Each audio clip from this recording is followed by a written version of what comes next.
Okay, well, welcome everyone. Thank you for joining us today. My name is Sam. I am Payzar's head of marketing. And as you can see, I am here with Max and Tim.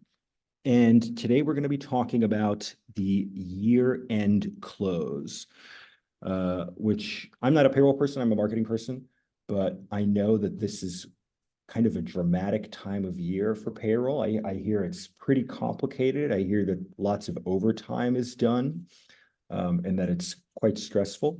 And what we're going to be talking about today is how to make it less stressful. I don't want to keep you busy too long, so I'm just going to give you a couple housekeeping items before we get going. Like all of our webinars, this webinar is being recorded, and after we are done, we're going to upload it to our YouTube channel. If you've never visited our YouTube channel, I strongly recommend that you do that. Go to YouTube, put in Payzar, you'll find us very easily. We have a ton of content up there. We have done around 30 webinars now where we talk about all kinds of payroll-related topics. A lot of the content is very interesting, very rich, very in detail. So I'm sure you'll find stuff of interest to you there. So yeah, do check that out. And of course, if you want to rewatch it, if you want to share it with your boss, with your colleagues, with friends, you'll be able to do that. The other point I wanted to mention is that we like to try to make these sessions as interactive as possible. So if you have any questions for us throughout the session, you can just pop them in the Q&A tab you will see at the bottom of your screen or in the chat, and we will try to pick them up as we go along. If not, we'll also have some time dedicated for questions at the end. And yeah, that's pretty much it. So I think we can get going now. Tim, why don't you take us away? Well, thank you very much, Sam. Good afternoon, everyone. Perhaps you could move the slide on for me, please, Sam. I have this wonderful assistant today. It saves me having to do the clicking. So, what are we going to talk about today? Well, we're going to start by running through the basics of year end, a little bit of scene setting, a little bit of refreshing your mind about what you should have been doing all year round in terms of the reconciliation process. And then what I'm going to do is I'm going to flip around the world and I'm going to give you some examples of typical year end headaches, challenges, jobs that we need to think about, stuff that we just need to remember because we only do it once a year. Of course, what comes after year end? Well, it's year start, isn't it? Happy New Year.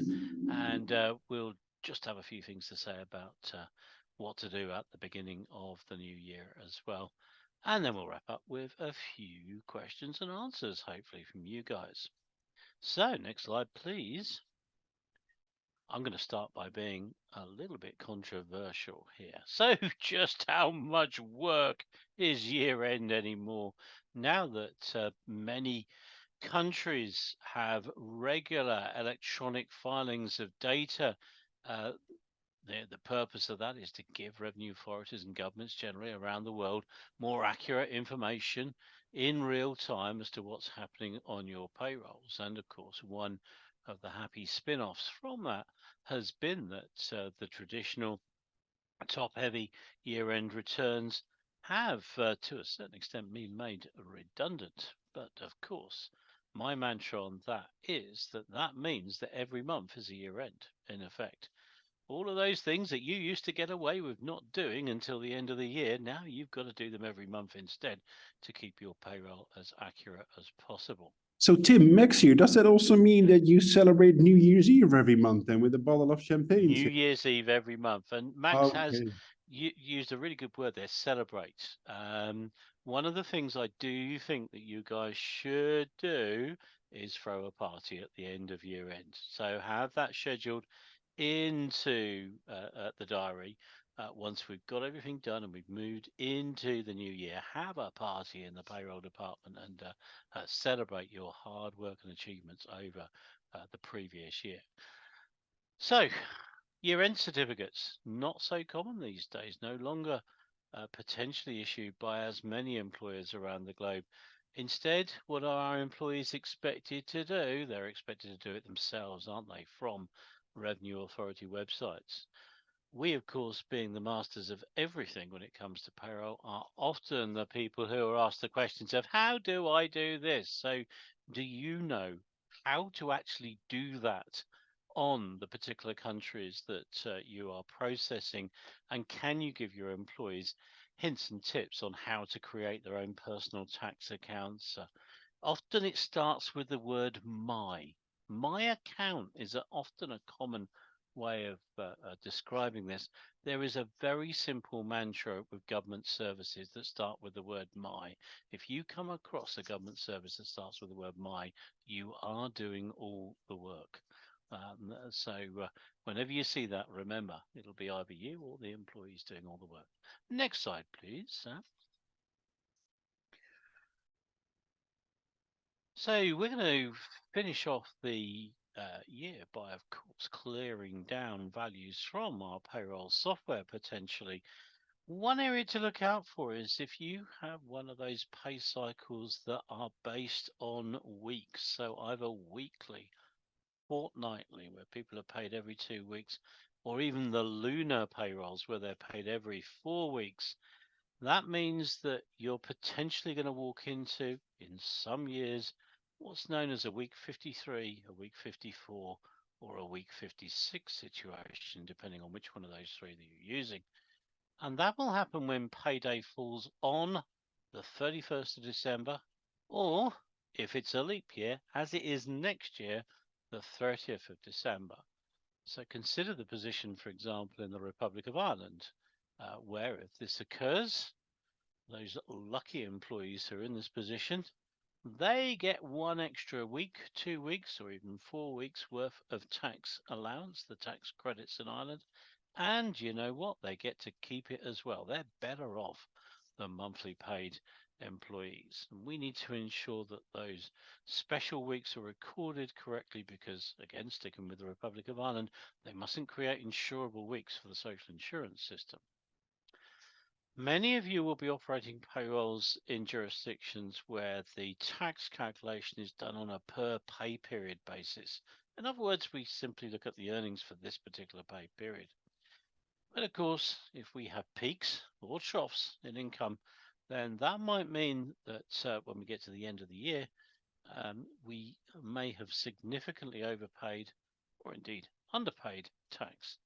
And often jurisdictions will have a special routine where the income that we now know as fact at the end of the tax year has to be compared to an annual tax table to confirm that the tax taken over the year is in fact there or thereabouts, depending on which jurisdiction we're looking at.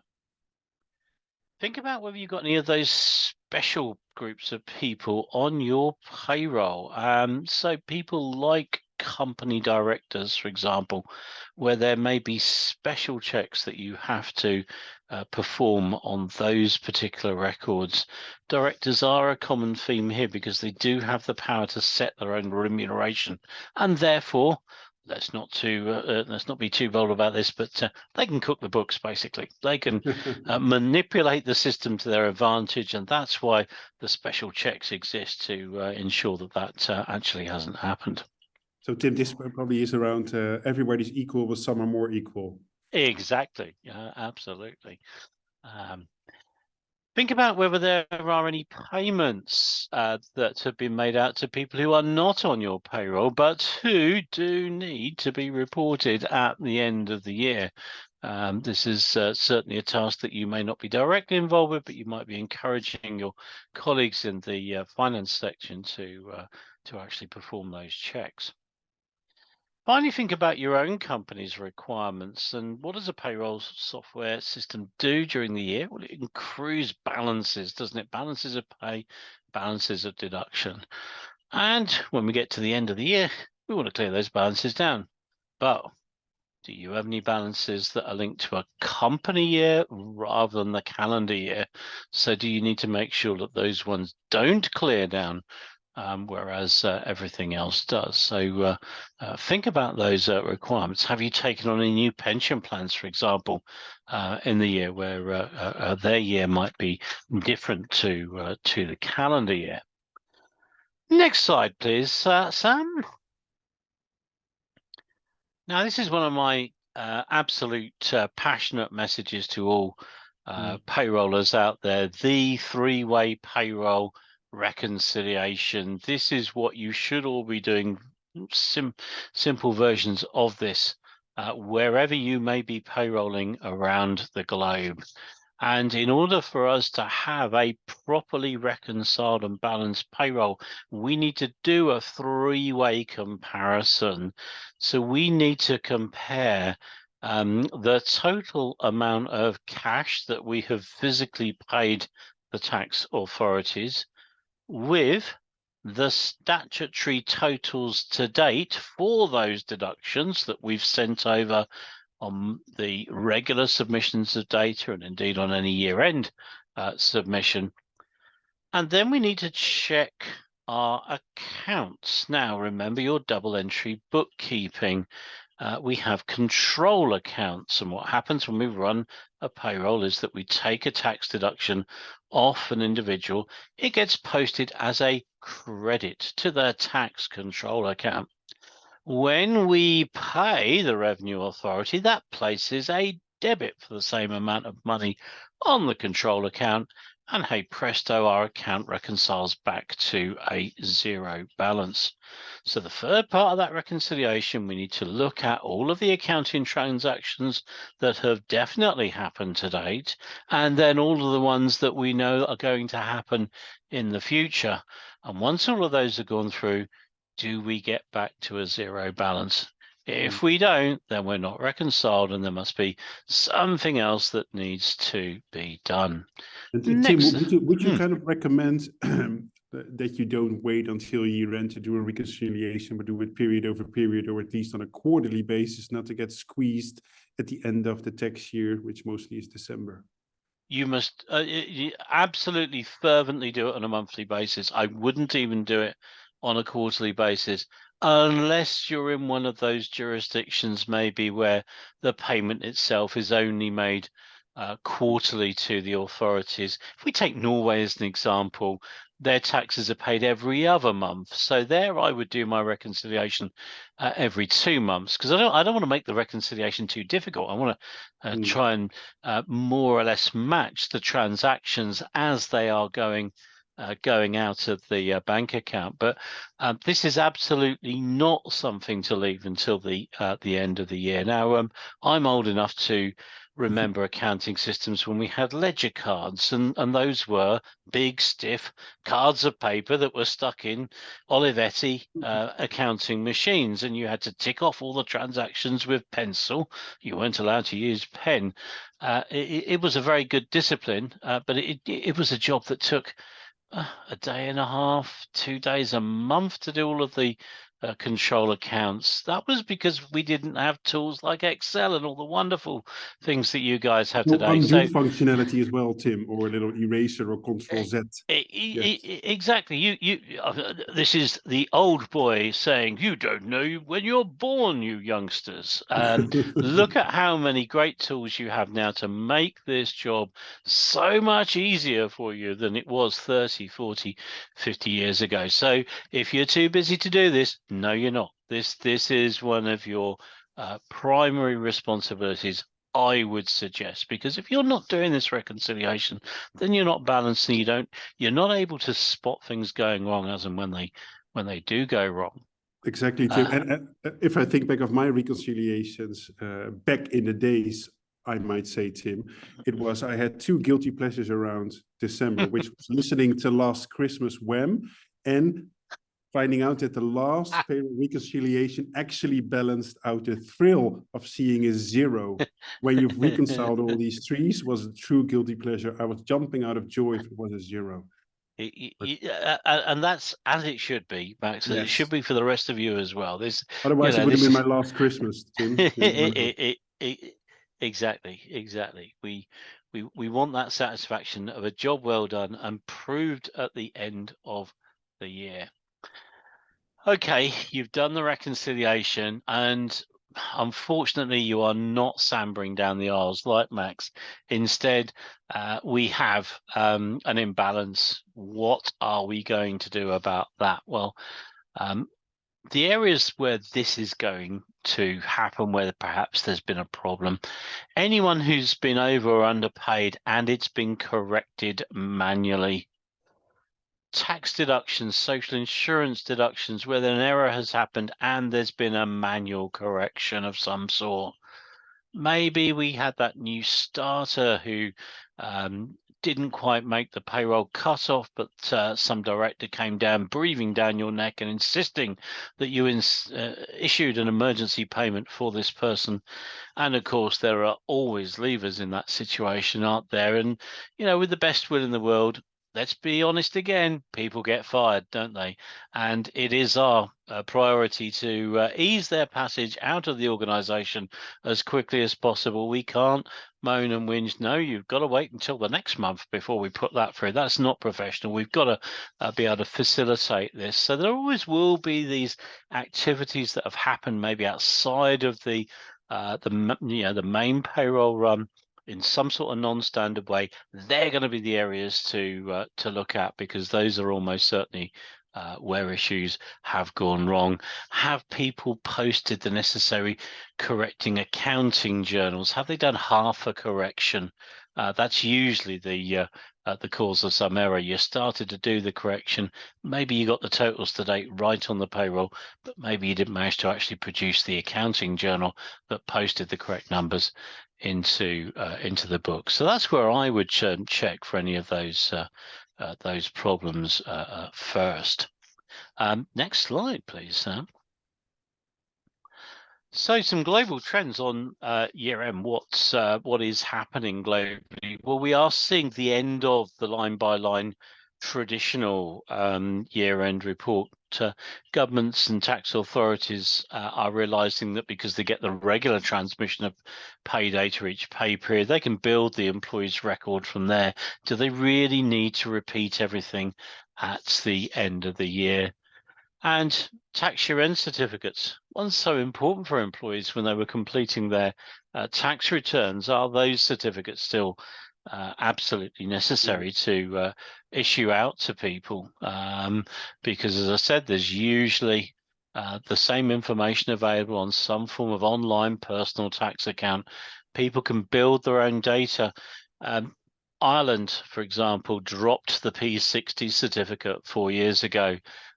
Instead, now what you do is you go in on my account and you can actually build your own earnings certificate. It's very flexible. You can produce a certificate which covers up to 4 years rather than the old-fashioned document, which was 1 year at a time. So if you need to verify your earnings for perhaps a mortgage application, now you can do something much more tailored to perhaps what the financial institution is asking you to do.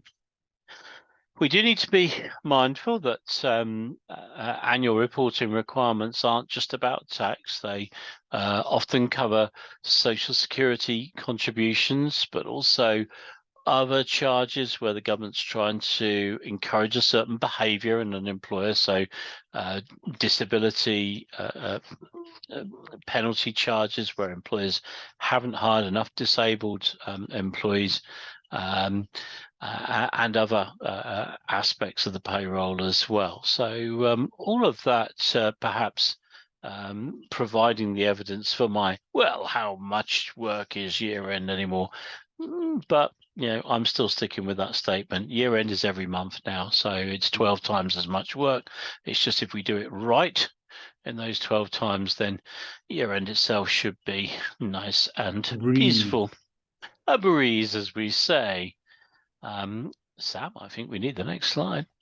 And I think, Tim, this is also where we're going to introduce a little poll question to the audience. Before we go onto a trip, well, you'll actually take us down a trip around the world, Tim, in Concorde style. So we have 7 countries that Tim will highlight year-end activities for us. We'll spend around 5 minutes max each. But before we do that, Sam, you have a polling question for us, and we hope that you'll engage on us. Okay. So we have a fairly interesting question. It actually also speaks about a breeze. Wow, we didn't even orchestrate this, Tim. It just feels natural. So to the audience, how challenging is processing year-end for you? So the first option is don't get me started. Well, you've joined this webinar, so we did get you started, but that's okay. The second one is it's a breeze. So just for like with Tim, who's doing his reconciliations on a weekly, monthly basis, it's a breeze. The third one, you're still thinking, of course, I would choose the fourth one. I just need Tim. So let us know what you think. So Tim, I was going to ask you, which one would you choose? It would be fairly awkward if you would say, I need Tim, because I do think you bring yourself to work every day. So which one would you choose, Tim? Well, I'm going for the third option, actually, thinking. Yeah, Okay. I'm going to go for thinking because that is one of the keys to a successful year end anywhere in the world. It is planning, isn't it? And thinking about what you're going to do before you actually start it. As the old adage goes, if you fail to prepare, prepare to fail. So thinking is probably for me the correct answer on that slide. Well, we have the results. Sam is an excellent driver today. So we have 42% who agree with you, actually, Tim, because they're thinking, which is great, because then you are not preparing to fail. Don't get me started is 25%. No, sorry. We got you started because year end is indeed crazy. Of course, also in your benefit, we have 33% Tim who say, I need Tim. Now, I think the responses were anonymous, but maybe add into the chats, Tim, that they can always reach out to you. Absolutely. That's what we're here for. Yeah. Perfect. Well, take us down the trip around the world. And I think we will start with my little neighbor country, Germany. So herzliche Willkommen, Deutschland. Yeah. So, Sam, if you can move us on another slide as well, please. So let's have a look at some of the activities that go on in Germany at year end. So do excuse my German. It was 1 year at school. It was 1980. It was an awful long time ago. Lohnsteuer Jahresausgleich, the annual adjustment of income tax. Most, if not all, employers perform this activity. It's actually mandatory for any company with 10 or more employees, and those who have less than that can choose to do it. And this is a jurisdiction that does per pay period calculations. So the purpose of the exercise is to compare the tax that's been deducted each month. And what we then do is we take our known annual income. Now that we've got to the end of the year, we compare it to annual tax tables. And if we find that we took too much tax over the course of the year, then we can make a refund. If we took too little tax, but we have actually operated the withholding system as it was designed to be operated, then there is nothing more for us to do. The employee will settle that balance through the tax assessment process. But if we discover that the reason why there is too little tax deducted is that, unfortunately, some form of error has snuck into the payroll system, then we will have to take that extra tax off the employee. And that process has got to be completed by the end of February. Next slide, please, Sam. Now, in Germany, Tim. Say that again, Max. The Jahresmeldung. Oh, see, look, memory. if you want this done properly, ask a Dutchman to pronounce it. As you can see, Dutch is obviously just an aberration of Deutsch, of course. So all I have to do is ask Max, and he can come up with the correct German, right? So this is the annual report for social insurance purposes. Now, in some respects, some employees might think that this is actually more important to them personally than the previous records for tax purposes.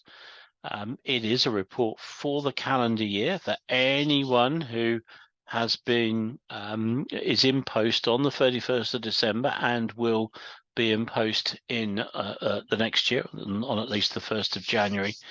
And the purpose of this report is it is the absolute final confirmation of the earnings for the purposes of the various social insurances.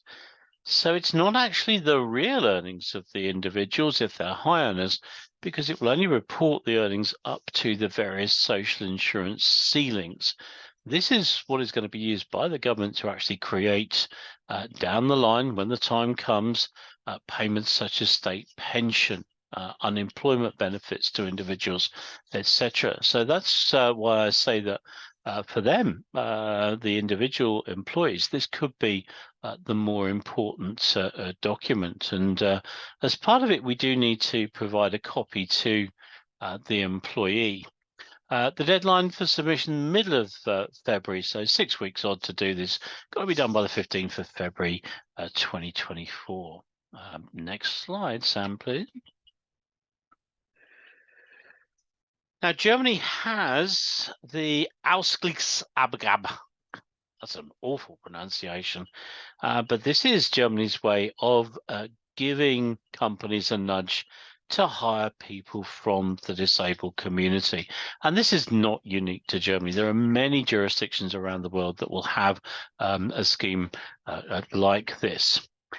It applies to any employer with at least 20 employees. They're going to hire 1 in 5 of their workforce from the disabled community. And if they fail to do that, then there's a penalty charge to give them a little bit of a nudge and encourage them to do that. It doesn't actually matter if any disabled people have come forward and applied for the vacancies. It is the responsibility of the company to attract such applications in the first place. Next slide, please, Sam. So this is one of those jobs that is done once a year, and it's not done as part of the madness of year end as well. That's the other point here. We do get year end jobs, which end up happening maybe sometime after the dust on year end has actually settled. So this one's actually a self-assessment calculation. Your businesses in Germany would have to pay this by the 31st of March each year for the previous calendar year, and that has to go to the cashier of the local integration office in Germany.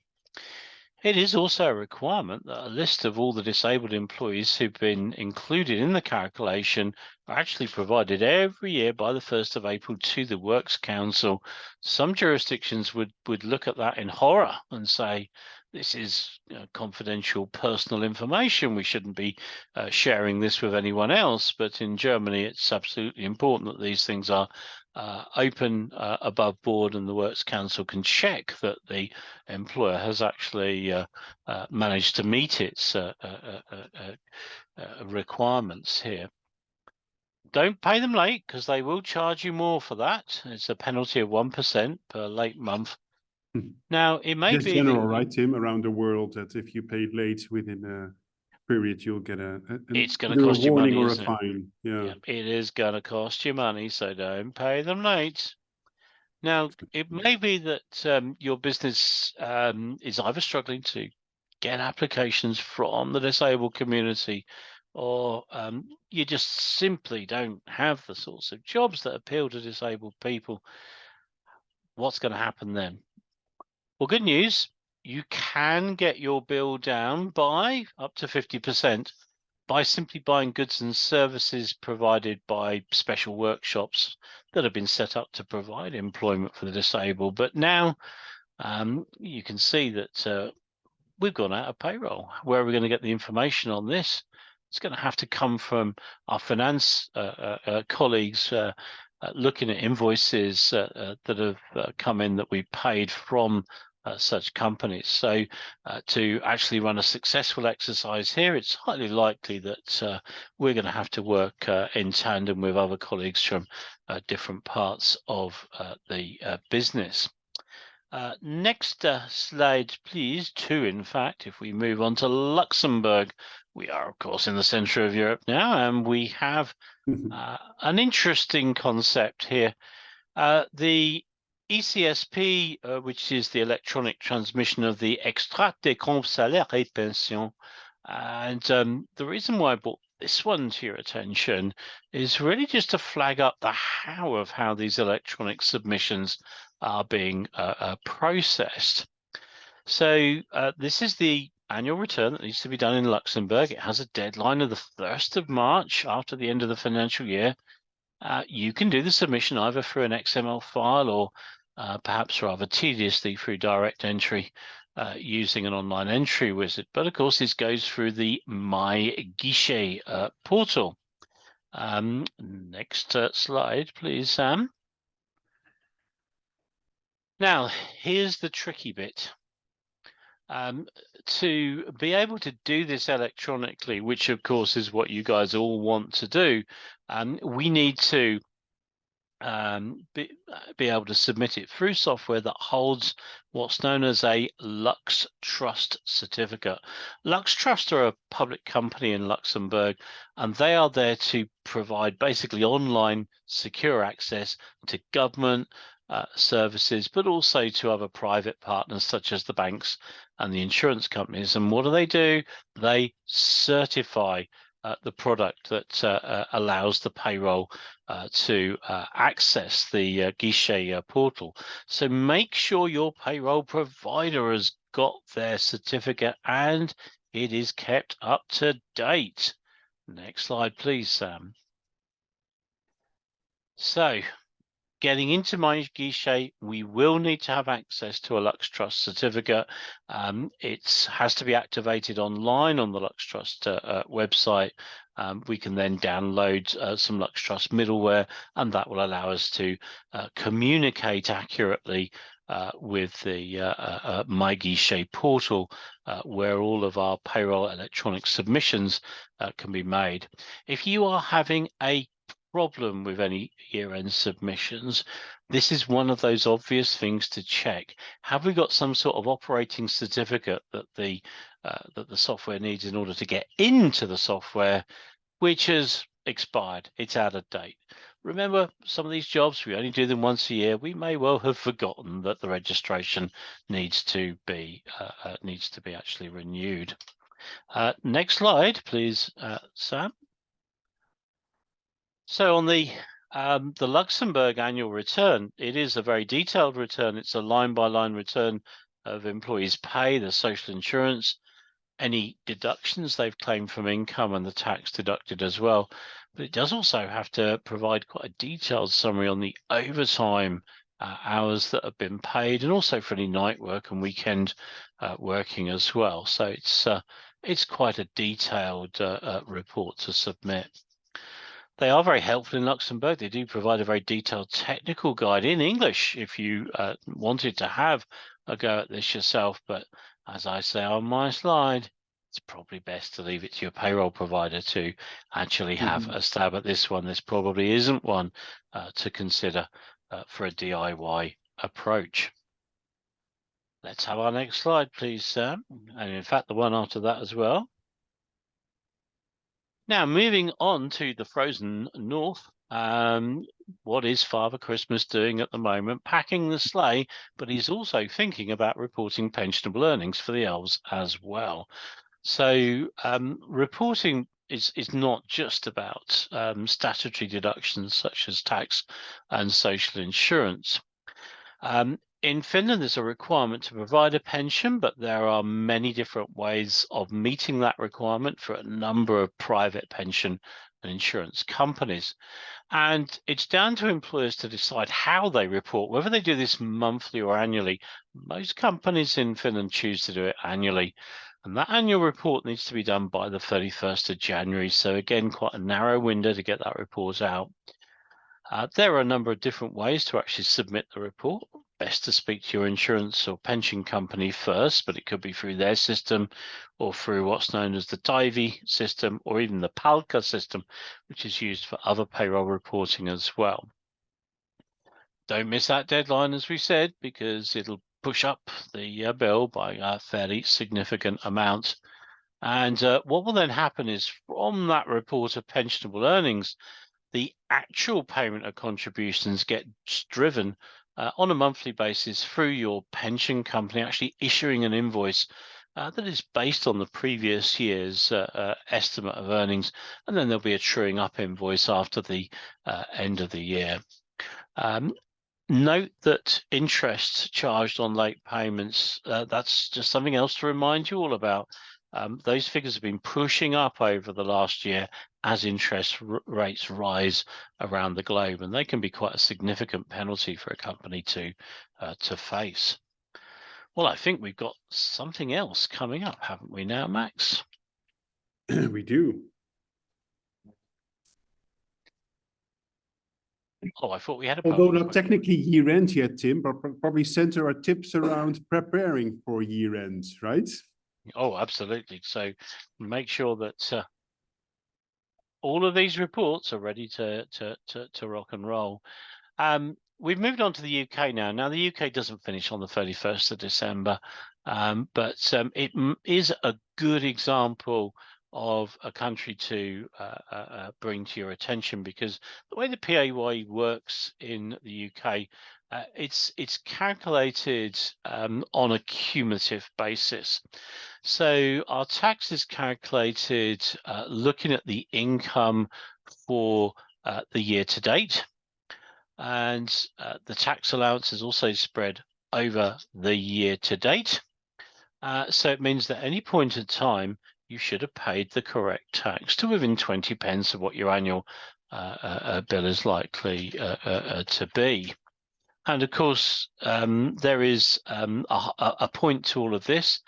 The point is to keep as many Brits as possible away from having to complete an annual tax return. So the idea is that the payroll calculation is as accurate as possible. So the tax is calculated as at the day that the payment is made. So if we get someone paid on the 30th of April, the whole of that payment falls in the new tax year. We don't worry about the fact that monies from the 1st to the 5th was actually earned in the old tax year. So looking at a monthly payroll, it's going to be payments April to March that come in. But of course, our employees may want particular parts of their remuneration package taxed in the old tax year. And one of the things to watch out for here is the exercise of share options. Often employees will do this right at the last minute because they want to maximize perhaps an allowance or a relief in that old year. The UK budget this year won't happen until the 15th of March. So if that's got any nasty stings in the tail, employees have only got just under 3 weeks to actually think about that. So, we're likely to have moved past our standard deadline for payroll activity in March. So it's highly likely you may need to consider running a month 13 payroll just to squeeze everything in the correct tax year. Yeah, Next thanks, slide, Tim. And please. this brings back not too fond memories of running a payroll in the UK, especially as you mentioned with equity, right? Where you only have a very short window, and hypothetically, employees could exercise their stock options on the very last day of the tax year, whereas there was a requirement to process everything within the tax year to Exactly. avoid an earlier year update. Wasn't it EYU? Yeah, that's the one. Yeah. Oh. Although these days we don't need to do that. So, Okay. yeah, something to watch out for. Yes. Next slide, please, Sam. So we don't have a year end as such in the UK. We've simply got the squirts of data every month, the FPS or full payment submission. That builds a total to date into the revenue system, and it gives them the correct numbers by the time we get to the end of March. So no special report to do at all in the UK at year-end return. Next slide, please, Sam. Now, what you should be looking at in any jurisdiction where this exists is a dashboard if the Revenue Authority provides one, and they do in the UK. So it should allow you to see at a glance what your current account is sitting at in terms of their records. So the HMRC dashboard in the UK will show you the PAYE tax that you owe as a company, the payments that you've made, any repayments that have been made to you, and any interest and penalties that have been charged as well. And checking that dashboard as part of that three-way reconciliation has really got to be part of the full monthly process. Yeah, Let's have a look at the dashboard. Yeah. Tim, just to jump in, I can attest to that. A not so recent job, we also started to reconcile the payments, the FPS. Was it the Oh, now you keep to keep me honest. Was it the P60? No, what was Be it? the P6. P32. Yeah. P32. Yeah, Exactly. yeah. And we did find some discrepancies that we had to look into. So indeed, I would encourage everyone to do it on a monthly reconciliation process. And we actually have a polling question, Tim, to check with the audience how often they would look into their government dashboard. So Sam, could you pull up the, yes, there it is. So, of course, Tim, your answer would be every minute. Well, that's not an option here. So we asked the audience the question, I check my revenue authority dashboard with a range of 4 options. And you can be honest, my dear friends, it's anonymous. So it could be daily, weekly, monthly. That's what I used to do, or never. And then Tim, in following James Bond, would probably say, never say never again. Brilliant, Max. Yeah. Okay, now I can do this famous thing. We'll give it another second or 3. Yeah. Okay, Sam, why don't you show us the results? So we have. This is what we have. Ah, Oh okay. dear, 43% have said never. Take those people out in the marketplace, tie them to the stocks and pelt them with rotten tomatoes. But this You're doesn't getting really help our marketing, Tim. So everyone who's listening, that's an English joke. We really appreciate you being honest. I think what Tim is saying is we promote you to actually look at the dashboard and do a reconciliation, right, Tim? That's what you meant. Is absolutely what Okay. we want to see you guys doing. Perfect. Let's look at the next slide. Remember, this is the UK authorities dashboard as a view. So next slide, please, Sam. So if you were looking at the UK one, you can see the structure. It's actually very simple and straightforward. You can see it shows you each of the pay periods. It shows the amount paid in the period, and it shows the amount due in the period. So what it's doing is it's looking at the electronic submissions that have gone from the employer to HMRC, and then it's looking at how much money's actually been received. Now, we want to make sure that there are numbers in both columns because we want to make sure that they've processed our payroll submissions correctly, which would be the final column. But also it's crediting the monies to the correct employer as well. Revenue authorities can make mistakes. You might make your payment and they might credit it to someone else's account. And this is how you check that out, prove it, and correct it as quickly as you possibly can by picking up the phone and pointing out the error. Now, next slide, please. Yeah, Tim, I Sam. had a suggestion in the interest of time, Tim. We also want to move to the next country, one of your favorite payroll countries, Kenya. So if I might ask you to give one tip to people in the audience who are currently processing UK to make their life at year-end easier, what would be the one single piece of advice you would give them, Tim? Okay, so the slide that we're looking at here, follow the windows on it. And the point I wanted to make here was that very often revenue authorities around the globe will actually update the view at set points in the month. So if you go on at the wrong time in the month, you won't necessarily see all the transactions. So there is an update on the 6th of the month, and then there is an update on the 20th of the month. So one of the best times to actually go on and look at the dashboard is the 20th of the month, because you are guaranteed to see all of the transactions that have gone through by then. If you have a look in the middle of those 2 dates, then you're not necessarily going to see everything that's gone through. So doing these reconciliations for UK payroll, do it on the 20th or the 21st or whenever that's a business day. Okay. Yeah. Everybody mark your calendars. All right, Sam, can you bring us to the wonderful country of Kenya? Yeah. All right, Tim, take it away. Now, Kenya, like many countries in Europe, has full electronic reporting on a monthly basis. It has a number of different monthly returns that need to be made to the Kenya Revenue Authority, all done electronically through their iTax facility.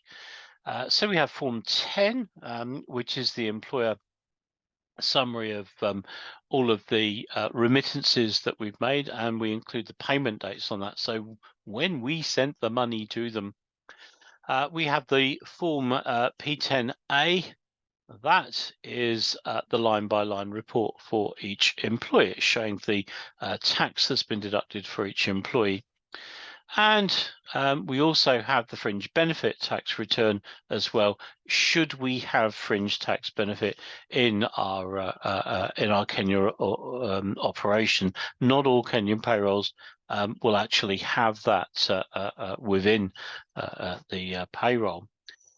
We've got to make our remittance over to the KRA by the 9th of the month following deduction, so somewhat quicker than most other parts of the world. And note the penalties for late remittances, a whopping 25% of the outstanding balance and 1% interest per month as well.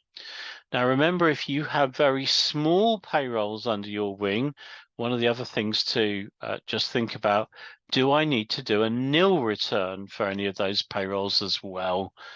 Because otherwise, does the authority just simply assume I've forgotten to do something? Next slide, please, Sam. Our makeup to gross pay needs to potentially be reported separately. So here we've got the various pay elements specified, so basic pay, bonuses, commissions. We've got allowances for housing, having a telephone, pecuniary liability, one of my absolute all-time favorite payroll phrases. That's where your employer pays your bills on your behalf. We need to report benefits in kind, and one particular benefit, housing, is reported separately. All of that is part of our taxable income. Next slide, please, Sam. Now, our basic Kenyan payroll record is, of course, kept electronically under what's called a P9 record. There are 3 versions of that. So we have the form P9A for anyone who earns more than 12,260 shillings in a month. We have a 9A HOSP form, which is for those high earners who are going to claim a home ownership savings plan deduction, so quite a specific group of people there. And we also have Form 9B if the employer is actually going to bear any of the employee's tax liability because they've agreed a net pay arrangement with the employee. So not one payroll record there, but we've got the P9, P9A, P9A HOSP, and the 9B form as well. So a variety of records that need to be submitted to the Kenyan authorities as part of the payroll processing. Next slide, please, Sam. Now, Kenya is a jurisdiction that does give a certificate. It has to be issued after the 31st of December, immediately after that. So it is in effect a certified copy of the P9 or variant, depending on the nature of the employee, whether they qualify for the 9A or the 9A HOSP, etc. That certificate does have to be given to our mid-year leavers as well. So there's a really good reason why you've got to reconcile your payroll as you go, because if you're issuing what in effect is a year-end certificate in the middle of the year, you need to know that your numbers were reconciled so before you issue that certificate out. And of course, our employees will use that to actually assist them complete their tax return if they are required to do one by the KRA. Next slide, please, Sam. right? This Now, of moves to course, no PAYE schemes. yeah, you know what, we're all caught up in the moment taking tax off people's pay, but does that happen everywhere around the world? No, it doesn't. There are a number of jurisdictions out there where our role is to report and really not to withhold tax on everyone's salary. So Singapore, Hong Kong make good examples of this. It doesn't mean we're off the hook. We've still got a role to play in terms of tax administration, but in these regimes, year end is going to be about the reporting rather than the calculating, deducting and remittance of tax over to the authorities. So let's move on, Sam, to the next slide. I think it'll be 2 clicks here. So let's have a look at Singapore. Now, Singapore requires up to 4 mandatory returns to be completed. So no tax deducted throughout the year, but then up to 4 returns, depending on whether the individual just has salary, they've got benefits in kind, to also report contributions into the Provident Fund arrangements that operate in Singapore as well. So these year-end returns are about detail. Yeah. And they do need to be done electronically. So we can use the auto inclusion scheme to submit the information. And there's a narrow window again in which to submit these year-end returns. The window doesn't open at the beginning of the year. It doesn't open until the 6th of January. It's open until the 1st of March. Our employee will need a copy of the information as best practice, because again, it's going to help them to complete their tax return. How that would often be done in Singapore is through the December payslip. But of course, if we are then doing corrections post-December payslip, then we need to be aware of that and send a correcting document out to the employee as well, so that they've got an accurate record of what their income should be for their tax return.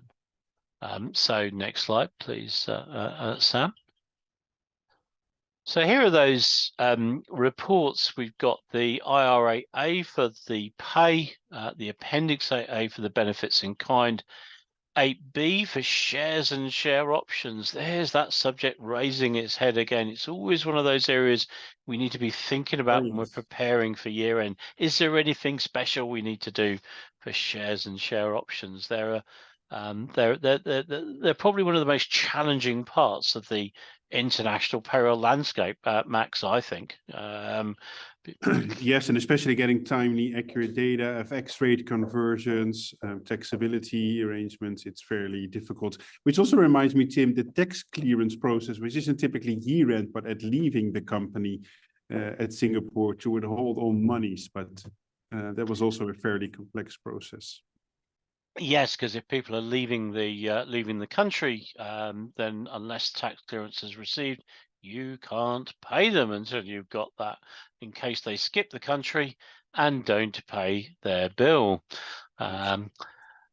Moving on, please, Sam.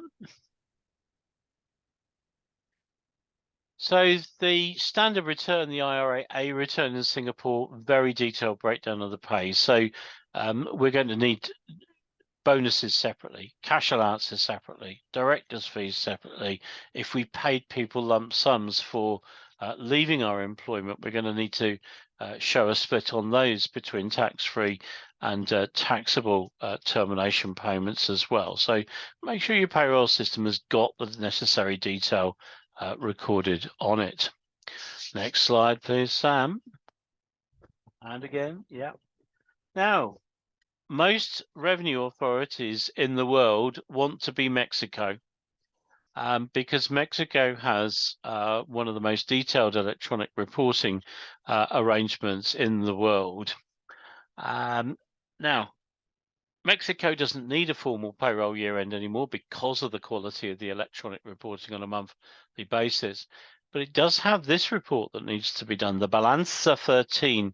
Now, what this is, it's an annual declaration that is part of the company's accounts. So payroll is just a small part of this, but there is a formal declaration there for what are the costs under each of the headings, and payroll costs, of course, are one of them. Once you've made that declaration, you can still correct and adjust the numbers. You've got until the 20th of April to do that. So make sure that you've got any processes like that that are linked intrinsically with the company's accounts. Are we ready to do those? Next slide, please, Sam. Thanks, Tim. I think this brings us to the end of year end, but it brings us to the start of starting the new year. Yes, which again is just as important. Typically, software providers will do 2 releases a year. There'll be one at the beginning of the year, and usually there's one at whatever they deem to be the quietest time of the year, where they'll do a release for any known bugs that have cropped up. But we'd certainly be expecting, as we move from one year to the next, tax rates will change potentially, thresholds will change. So my advice is always have a little test pack. And by that, I mean a typical group of representative employees, a full-timer, a part-timer, someone in the pension plan, someone not in the pension plan. You'll know the range of people within your business, but run them through and have a look at all of the key numbers that come out: tax deductions, social insurance contributions. And you know what? This is a time to get your calculator out. This is for you to do some reasonable what if check numbers. Have all of those changes been made accurately? Don't take the payroll provider's word for it. This is for you to do some due diligence checks to make sure that everything looks as though we expect. So run that test back, see what the results are.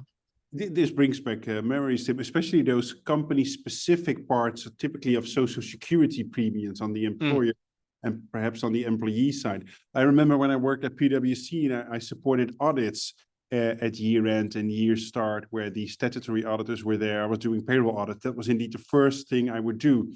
I always either saved a lot of money or cost them a lot of money, just because they thought that the system was updated, all the statutory percentages are there, but a lot of them are company specific. And if that information doesn't flow to the payroll provider or back and forth, you could lead to serious financial misstatements. So it's a great tip, Tim. Don't just rely on software providers, because they might actually need your input to set the right percentages. Yeah, absolutely. So feeding on that, one very typical example, if we've got ceilings in place for social insurance contributions, often those ceilings will then be used for company calculations, such as pension contributions in an occupational scheme. That'll be the thing that gets missed, something like that. They'll have perhaps changed all the statutory stuff, but forgotten to change that key number in your company pension calculation. So now you're under calculating company pension contributions. So for instance, well under worth doing this, right, Tim? You also see a lot of accruals being based on for the financials. Cost, based on the wrong ceilings. Yeah, absolutely. So make sure you're not caught out by this. Next slide, please, Sam. So make sure you are fully up to date. Make sure you understand what the new rates of tax, social insurance are, whether there are new operational rules. How do you get briefed on this stuff? Don't expect your payroll provider to tell you unless you ask.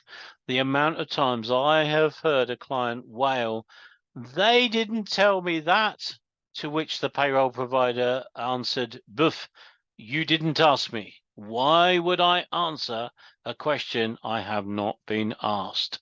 So this is not a moment in time to be backwards and coming forwards. You should make sure that you ask searching questions as to what the changes are for the new year. Well, I think, next slide, please, Sam. That gives us just maybe a minute or two for any Q&A that we might have. Perfect. Thanks, Tim. Been amazing sharing all of these nuggets. I hope that people are now not afraid to start year end or start regretting what they didn't do, but at least take it as a learning for next year. So let's see if there's some additional questions. I'll just look on my left to my dear colleague Sam. There's no, yeah, there's, so thumbs up. Thumbs up means, oh. Oh, no. No? Okay. No, not a question. All right. Thank you, Debbie, for joining as well. So Tim, special thanks from the Payzar team for joining today and sharing all the nuggets. To everyone who joined, we'll send the slides over, and Tim will also include your details, especially for those who answered the poll question, I need Tim. Then you'll be able to reach out to Tim for help. And for everyone on the call, good luck with the December payroll. Most of the cutoffs will probably already have happened. With earlier pay dates in December. So good luck with getting paid out. I'm sure everyone will get it done. And a happy new year. And we're always watch out with fireworks. And we wish you all a Merry Christmas. And that for everyone, it will not be our last Christmas and that we will all get what we want for Christmas. Tim, thanks a lot. And thanks for everyone who's joining. Thank you. Thank you. Take care. Bye-bye, everyone. Bye-bye.